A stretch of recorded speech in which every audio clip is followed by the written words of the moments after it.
श्रोता बंधु नमस्कार आपण माने शुणुछंती 89.6 रेडियो बाघाजातीन गोष्ठी बेतार केन्द्र उपस्थापन रे मु आपण मानक साथी देवेंद्र। श्रोता बंधु आज होछि डिसेंबर मास 25 तारिख बड़ दिन बा क्रिसमस डे अवसर रे आपण मानकु ढेर सारा शुभेच्छा एवं शुभ कामना। श्रोता बंधु ख्रीष्टमास बा बड़ दिन पर्व जहाँकि ख्रीस्टियन मानकर प्रधान पर्व मात्र जाति धर्म वर्ण भाषा निर्विशेष रे आमे एहा पृथ्वीर समस्तंकर अति प्रिय पर्व कारण सही दिन प्रभु जीशु ख्रीष्ट जे कि कुमारी मरियम को गर्भरु पवित्र आत्मा कतृक जन्म ग्रहण करथिले। प्रभु जीशुଙ୍କ जन्म अति आश्चर्य एवं अलौकिक थिला। से जदिव संपूर्ण मनुष्य थिले तथापि तांको ठारे कोनोसी पापर लेस मात्र नथिला। प्रभु जीशु ख्रीष्ट ईश्वर थिले हे मानव रूप धारण करी जगत को आसिले। तांकर जीवनी अति पवित्र व असाधारण थिला। से सिद्ध व पवित्र व्यक्ति थिले। जीशुଙ୍କ मुखर वाक्य अधिकार युक्त व शक्ति युक्त थिला। से जहा मुखरे उच्चारण करुथिले ताहा ही घटुथिला। महाजनता तांको पश्चात गमन करुथिले। से सेमानंको देखि दयारे विचलित होई सेमानंको दुख मोचन कले। से लोकमानंको चक्षुरु लोतक पोछि देले।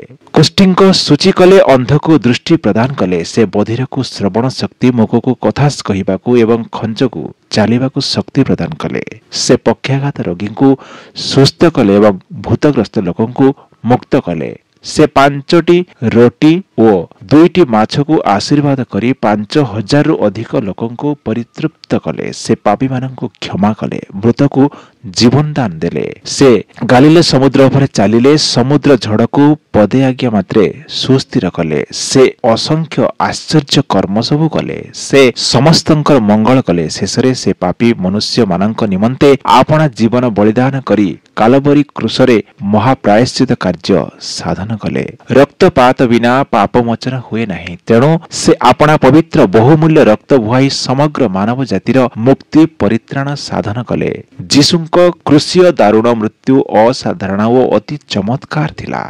से जर्जरित दारुण जंत्रणा मध्यरे मध्य शत्रु विरुद्धरे पदे कथा भी कहि नथिले। मात्र जेउ माने तांकु क्रूसरे टंगाइले से सेमानंक निमंते प्रार्थना करी कहिले, हे पिता एमाने कौन करुछंती जानी नाहंती, एमानंको क्षमा कर। कि आश्चर्यमय पवित्र जीवन सेहीपरि किए शत्रु को प्रेम करि पारे।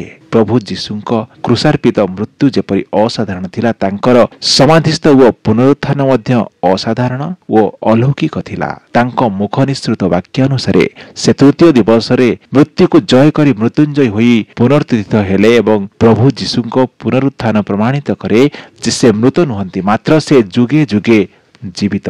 प्रभु जीशुଙ୍କ पुनरुत्थान परे 40 दिन धरी एही पृथ्वी रे रही 500 रु ऊर्ध्व लोकमानंकु दर्शन दे प्रमाणित कले जे से स्वयं जीवित। तांको स्वर्गारोहण मध्य अति आश्चर्यजनक थिला। दिने से शिष्य मानक सहित कथावार्ता करू करू से ऊर्ध्वकु नत हेले। आउ खंडे मेघ तांको सेमानक दृष्टि गोचररु घेनी गला। एही परि समय रे शुक्ल वस्त्र परिहित दुई जण व्यक्ति उपस्थित होई कहिले, काहेकि तुमे माने आकाश को चाहि ठिया होई अछ?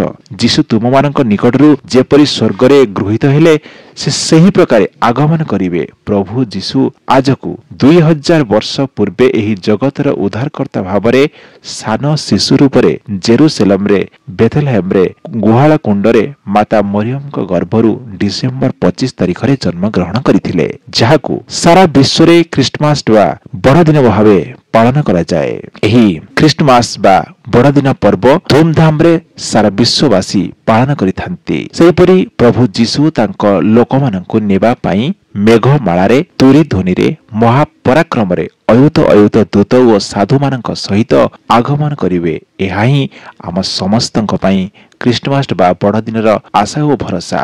जीशु कहिले, हे परिश्रांत व भाराग्रस्त लोक समस्ते मो निकट को आस, मु तुमको विश्राम देवी। पुणी मो ठारू शिख कारण मो मृदुशील व नम्रचित, आ तुमे माने आपना आपना आत्मारे विश्राम पाइब।